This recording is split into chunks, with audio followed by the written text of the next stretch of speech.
Hello and welcome to Instant Nerd. In this video, I'm going to teach you how to change your Google Play payment account.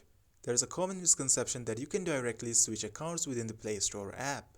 While that's not possible, here's a clever workaround. First, uninstall the app you want to purchase with a different payment method.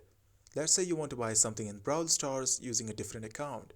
Simply uninstall Brawl Stars from your phone. Next, open a web browser and head to play.google.com.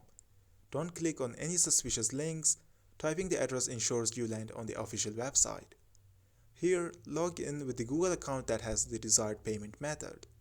You can add a new account by clicking the profile icon and selecting Manage your Google account.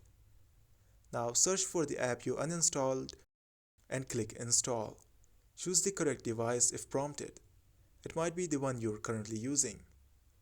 Once you confirm the installation, the app will download into your phone using the payment method associated with this new Google account.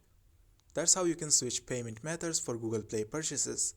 If this video helped you out, consider liking and subscribing to the channel.